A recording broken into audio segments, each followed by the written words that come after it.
As usual, Tesla reports record numbers all around. All-time high this and all-time high that. They do this so often that it's starting to become boring. Except for one thing. One thing that happened that was completely unexpected and fantastic. Can you guess what it is? No, it's not the Plaid Model S. It's the earnings per share number. That's right. Tesla finally missed a number.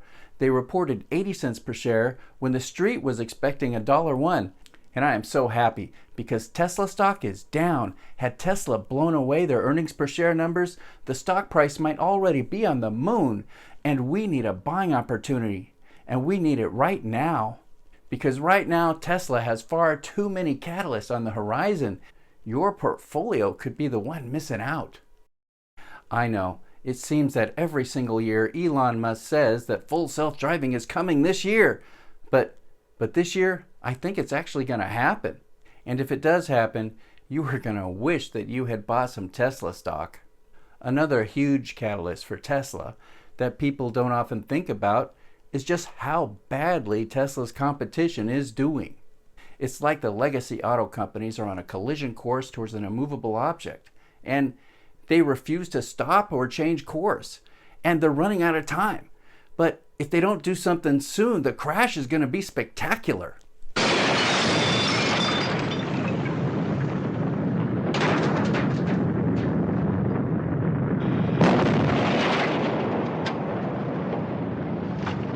What it comes down to is, how do you fight Tesla's technology? Tesla is just too good at what it does. The competition is coming.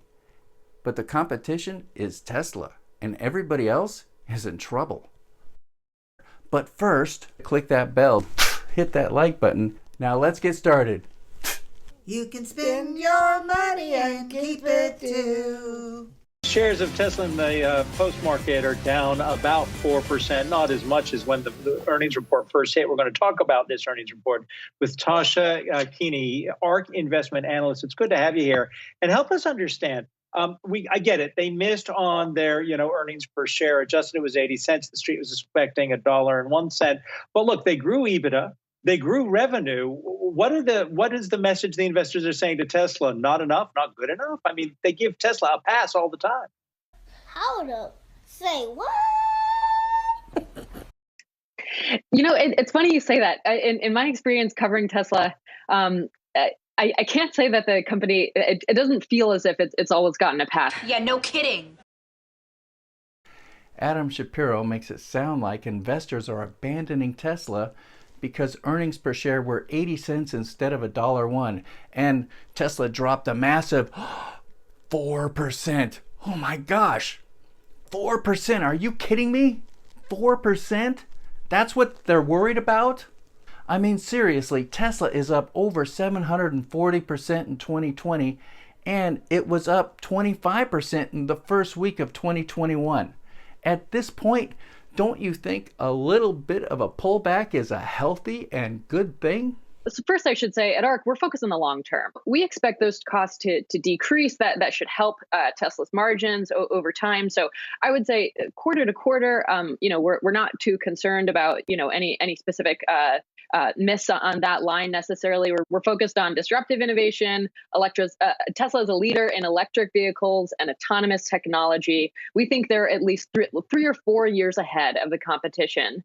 And so I feel as if the street has definitely realized that they're a leader in EVs. That's been the big change this year. We've seen a lot of analyst notes recognizing that.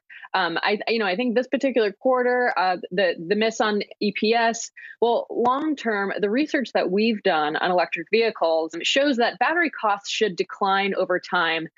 We use something called Wright's Law, which says for every cumulative doubling in production, you get a corresponding reduction in price. ARK Invest talks about Wright's Law a lot. This is because it has been proven to be extremely accurate. The research I'm using in this video is from the arkinvest.com website. This is their 2021 Big Ideas article, page 53. And it clearly shows how Wright's Law has predicted battery cost decline successfully. And since the most expensive part of an electric vehicle is the battery, this allows Tesla to consistently lower the cost of their vehicles. The green line is the model price decline, and the black dots are the actual reported price paid. Notice how accurately the black dots follow the green line. And the purple dots represent a forecast of future battery cost reduction.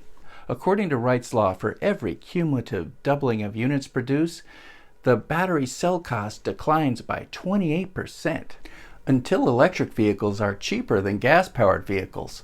Because as the price of electric vehicles goes down, the price of gas-powered vehicles is going to be going up because of emission standards, which will allow Tesla to deliver on its promise of a $25,000 car in a couple of years. Virtually every electric vehicle company and the experts on Wall Street constantly talk about how in the future electric vehicles are going to be cheaper than gas-powered cars. However, this is not true. The only electric vehicles in the near future that are going to be cheaper than gas-powered cars are Teslas. Nobody else is scaling up battery production. They're not writing down the Wright's law cost decline curve, so their battery cells are not going to be getting cheaper. In fact, I see very little to no innovation in the battery space outside of Tesla. We have all of these EV companies with huge evaluations, and none of them have been able to mass produce a car in meaningful numbers outside of Tesla. And as Teslas get cheaper, I fully expect that at some point, most of these other electric vehicle companies will go bankrupt. Hey, Tasha, one thing that could be weighing on the market is the fact that we didn't get any specific guidance when it comes to production targets. What do you think is needed just in order to meet the street's expectations on that? Yeah, so they did say that they expect to grow at a 50% rate instead of giving a flat out target. But I'd say overall, I mean, if you look at the big picture here, Tesla is the leader by far in market share for battery electric vehicles. We've seen them have great success in China, a market in which it's typically been historically not easy for a foreign company to wholly own a factory. For instance, Tesla's the only company to do that, and their brand power is really great there. I'd say longer term, we see them scaling like crazy. They're building up in Berlin and Shanghai and Austin. There's been recent talks of India. What we should be thinking about is whether or not the traditional automakers will be able to catch up to Tesla, because we really do think that electric vehicles are the way forward. They're already lower on a total cost of ownership basis. And given the cost decline we see in batteries, we expect those sticker prices to come down. But they just dropped the price of the Model 3 in China.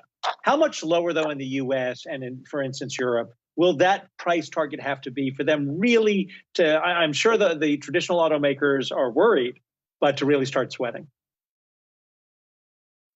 Yeah, so the question is, when do we see this price parity point? And I feel like the price of the Cybertruck sort of already surprised, and I think gave us a really great indication that we're getting there. Yeah, we're getting there. Okay, page 54 of ARK Invest Big Ideas 2021. Here we see the price comparison between a Toyota Camry and a 350-mile range Tesla. In 2019, the Camry was $24,000, while the Tesla was $50,000. As we move to 2021, notice that the price of the Tesla has gone down $11,000, where the Camry has gone up $1,000. And in 2023, it is estimated that the price of the Camry and the 350-mile range Tesla will be exactly the same. So I gotta ask, if ARK Invest is right and this is true, who is gonna wanna buy a gas-powered car in 2023? It costs so much less to maintain an electric vehicle. You don't need oil, transmission fluid, coolant. You don't need smog checks. Oh, you don't need gas. And because of regenerative braking, you hardly ever need to buy brakes. And an electric vehicle battery and motor lasts 4 times longer than a gasoline-powered engine. Okay, so now let's look at ARK Invest estimate for 2025. So at this point, you would have to be crazy to buy a gasoline-powered car. The Camry is still $26,000, but the electric vehicle is now $18,000. And it's only going to get worse from here. So what do you think this will do to the resale value of your gasoline-powered car? And how many of the traditional automakers do you think have filed for bankruptcy by this point? It does not seem to me that the big auto companies are even aware that this is happening this fast. General Motors has announced that they are going to make the transition to electric vehicles by the year 2035. That's more than 10 years too late. It is going to be extremely difficult for companies like Ford and General Motors to transition to electric vehicles at the same time that they are being dragged down by their ICE car business. I think that traditional auto is completely unprepared for what's coming. Things can change very quickly. How long did it take for the Pony Express to be out of business? 1 year. 1 day. The first telegraph that went from New York to Los Angeles, and the guy that was in charge of the Pony Express knocked it down. 1 day. That was it. When those Pony Express guys finally reached their destination with their, we can get a letter across the United States in like 17 days or something like that. When they got there, they said, "Oh, sorry, you ran for nothing. We're not doing that anymore." 1 day. Things can happen awfully fast. I really think that moving at warp speed is what at least Ford and GM need to do right now. They've got to unload some baggage, and maybe it's time for some people to retire. And we know that the changes that they're making to their batteries, in terms of this, this structural battery, basically, the cell to vehicle versus cell to pack. This is going to make a big difference in terms of cost and range. So basically, you're going to be able to offer a longer range vehicle for lower prices. Tesla has designed the battery pack to now be a structural part of the car. This new design reduces the number of parts and the mass of the battery pack, and allows Tesla to increase the range and efficiency of the vehicle. This makes the body of the car stiffer and moves the mass of the vehicle to the center, which dramatically increases handling and performance. Because gas-fired cars are only getting more expensive with emission standards. They're not riding that cost decline curve that we see in electric vehicles. And on top of that, in terms of performance and range, Tesla's really unbeatable today. So again, I think they still have a comfortable lead there. A comfortable lead. I think Tasha just made a joke. In order to fully understand Tesla's innovation lead over other electric vehicle makers, we have to go to page 55 of ARK Invest Big Ideas 2021. In addition to costs, electric vehicles are competing on range and performance. The auto market is undergoing a shift to both electric and autonomous. ARK believes that traditional automakers lack the necessary software and electrical engineering talent to succeed. To illustrate this point, let's look at this electric vehicle efficiency versus performance chart. The very bottom of this chart represents the least efficient vehicle of all, and as you move up the chart higher and higher, you become more and more efficient. The vehicle located at the highest part of the chart will have the most range. The extreme left side of this graph represents the worst performance imaginable, but as you move further and further to the right, the vehicles perform better and better, and the vehicle located on the far right of the graph will definitely be the fastest and best performing vehicle. Most automakers have to make a trade-off between efficiency and performance. Just look at the Hyundai. It has the longest range on this graph, but its 0 to 60 time is 10 seconds. As you move to the right on the graph, you come to vehicles who can accelerate faster and faster, but as the speed of these vehicles increase, their range is dropping dramatically. The fastest car on this graph is the Porsche Taycan Turbo 5. It can accelerate from 0 to 60 in like 2.3 seconds, but it also is the least efficient and has the less range on this chart. The only way that Porsche knows how to increase the range of its Taycan is to put a much bigger battery in the car, and that adds weight and makes the car less efficient. Now let's look at the Tesla Model 3. Because of its advanced battery technology, the Model 3 is the only car in this graph which is able to maintain efficiency and performance at the same time. At this point in time, other auto companies do not possess the ability to make electric vehicles with similar range and performance at a comparable price. It's just a fact. Hey, Tasha, we only have about a minute left here, but my question to you, when it comes to Tesla's stock price, I guess, how much do you think fundamentals matter versus whether or not it's all about growth and some of these lofty goals that we're getting from Elon Musk? It's like she believes that the only reason that Tesla stock is up is because of these foolish young investors who only buy Tesla because they mistakenly believe in Elon Musk and his ridiculous lofty goals. As usual, when Tasha Keeney is asked a ridiculous question, she of course ignores it and talks about how it's much better to invest in the long term, and of course brings up the subject of autonomy. So I would say with disruptive innovation, you have to look at that long-term picture. And that does affect the fundamentals, again, because those cost declines should enable better margins in the long term. So I think in terms of goals, we're looking at how quickly they can scale, what sort of advantages they get from these battery improvements that they're making over the next few years. And then I said autonomous technology, I think is really an opportunity that's not well appreciated today. It's not appreciated or believed. Joining us now to talk a bit more about the quarter, the year for Tesla, and what to expect as we go forward here is Colin Rusch. He's a senior research analyst over at Oppenheimer.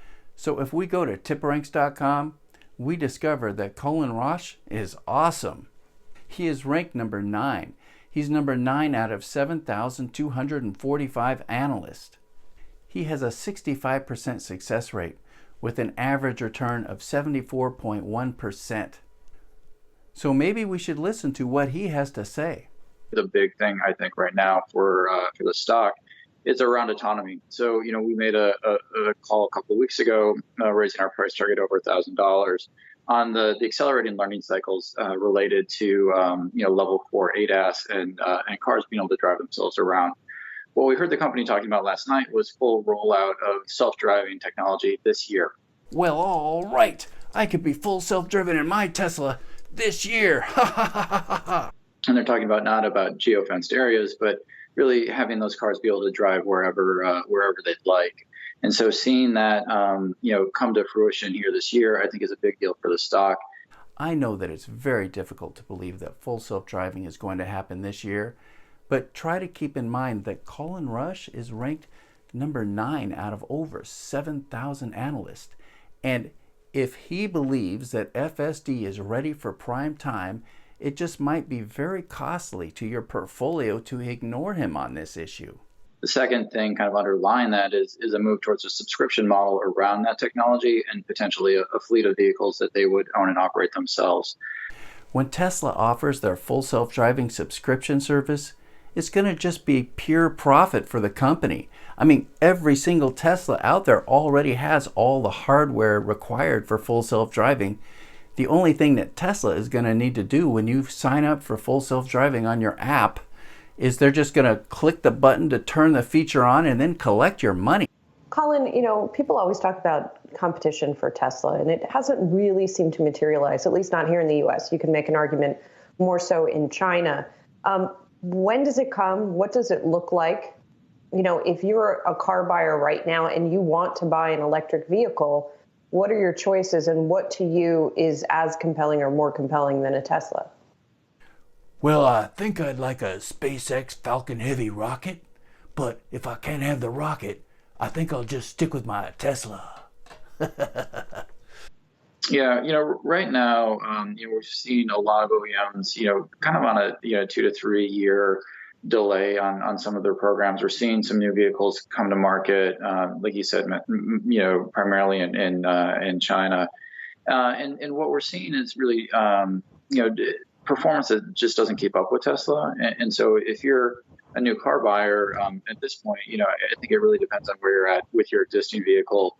The technology feels mature to us for Tesla, that there is, a reliable platform that they've been developing on and shipping cars for, 7-8 years. And so they've really debugged that.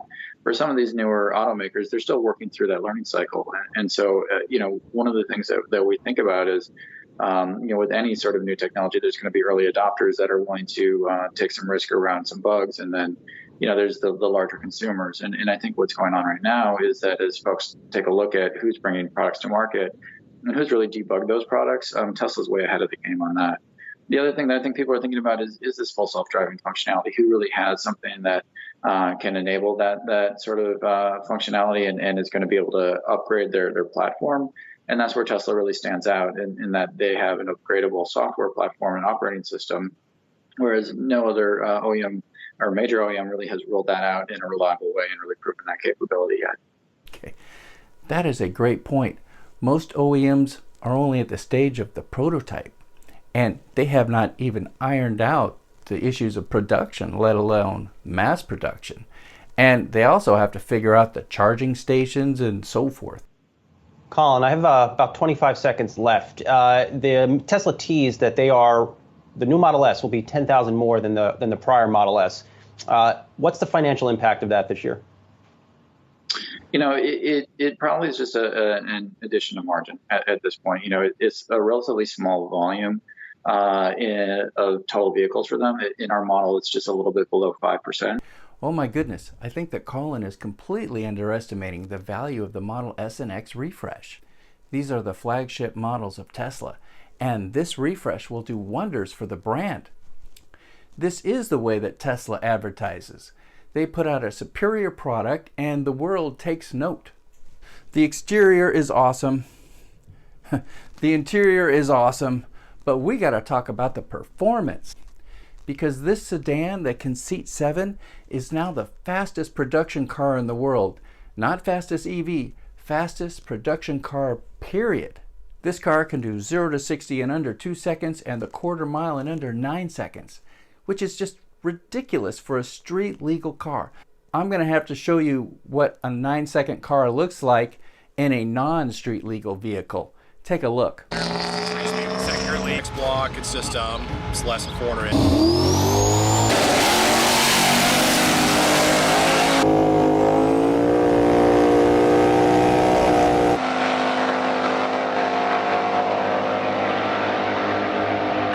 I can't wait till the Model X arrives and it just drives up to the track and then blows everybody away and then drives home.